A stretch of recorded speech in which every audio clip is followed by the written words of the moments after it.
suis très heureuse de vous retrouver aujourd'hui pour la dernière vidéo du challenge. Je suis trop contente d'avoir réussi, c'était un sacré challenge, d'autant plus que j'ai participé à une émission télé ce mois-ci.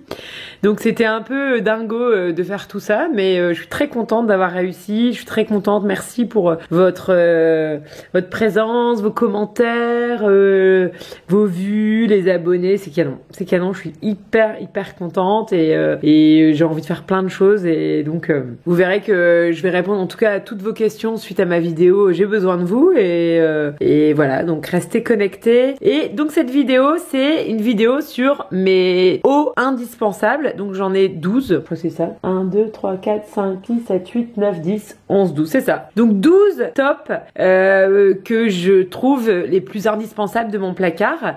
J'avais une de mes abonnées qui m'a dit on aimerait bien voir ton dressing. Bon, malheureusement mon dressing c'est un peu compliqué parce qu'il est assez étroit, donc on va pas voir grand chose. Par contre je vous ai sorti les 12 pièces que je trouve les plus indispensables de mon dressing et ça c'est quand même assez dingue parce que j'avoue faire le tri ça n'a pas été simple, mais bon je pense que j'ai fait un tri qui était assez judicieux. Donc en tout cas comme vous le savez, n'hésitez pas à vous abonner à la chaîne Amélie Happy pour voir plein de conseils morpho, tendances, comment porter les tendances pour des femmes voilà de 25 à 70 ans.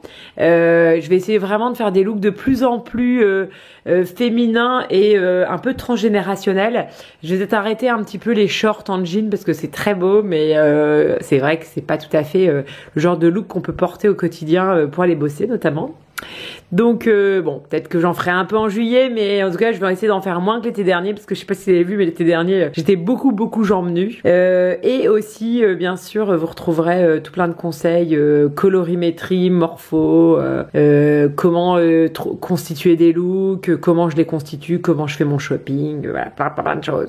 Et j'aimerais bien aussi parler de quelques marques, notamment j'ai envie d'aller dans les boutiques et puis donner mon avis sur les pièces à choper dans les boutiques, parce que je trouve que c'était intéressant et marrant de le faire. Voilà. Bon, alors on y va, on va dans le vif du sujet. Quelles sont ces fameux 12 pièces qui sont, à mon sens, aujourd'hui indispensables dans mon dressing? Donc déjà, je vais commencer par ce que je porte. Donc, j'ai mis dans mes indispensables 5 tops blancs, parce que c'est ce que je porte au quotidien le plus souvent. Donc, j'ai ce fameux top là qui vient de chez Mango, qui est donc un sans manche et qui est dans une matière un peu texturée, que j'adore. J'ai payé quand même 20 €, je crois, mais que j'adore vraiment, et donc c'est un col V. Et voilà, je peux le mettre aussi bien avec une veste que un petit pull loose comme là, voilà. Donc ça c'est mon premier top blanc. Ensuite, en deuxième top blanc que j'adore et que je mets beaucoup, c'est un top qui vient de chez Zara, que j'ai payé aussi 12 €, je crois, un truc vraiment pas cher.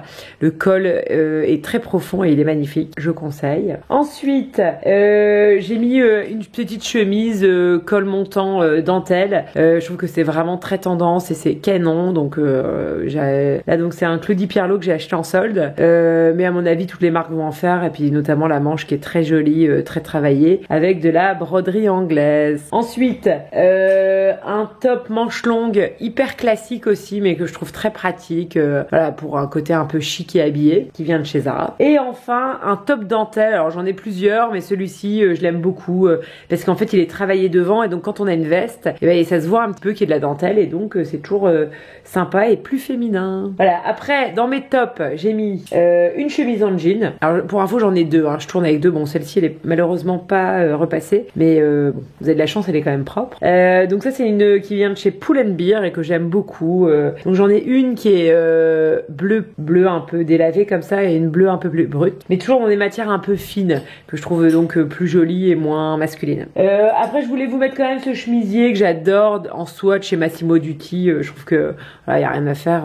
La soie c'est quand même sublime. Ça donne un côté chic à toutes les tenues, donc c'est assez pratique. Et après on passe dans les vestes. Alors en veste, j'ai mis deux vestes. Une nouvelle veste que je viens d'acheter chez Pinky, j'ai payé 30 € et qui est droite. Et c'est vrai que c'est quand même la veste pratique en ce moment, qu'on pourra mettre avec tout style de jean et de pantalon.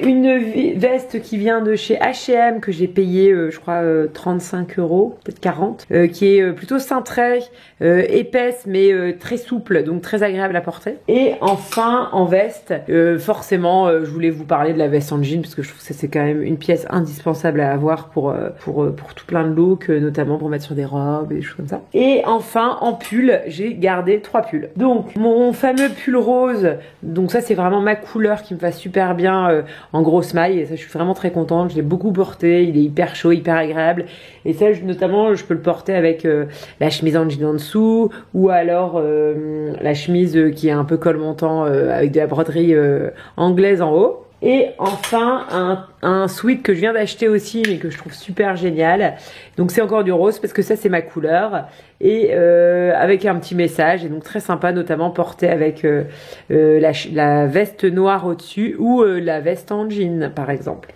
pour un côté un peu plus décontracté. Et donc enfin le pull que j'ai sur moi, que je porte aussi très souvent, aussi bien la journée que le soir, parce qu'il a un côté un peu dégaine, chaud, et aussi un peu chic, un peu féminin, un peu sensuel, donc il est assez tout terrain ce pull, n'est-ce pas?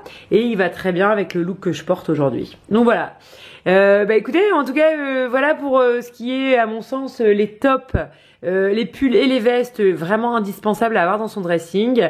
J'espère que ce challenge vous a plu, que vous avez apprécié les vidéos, les conseils. En tout cas, je vous dis à très bientôt pour de nouvelles vidéos, du coup plus travaillées, peut-être plus longues aussi. Et je vous embrasse très très fort et je vous remercie encore, et à très bientôt.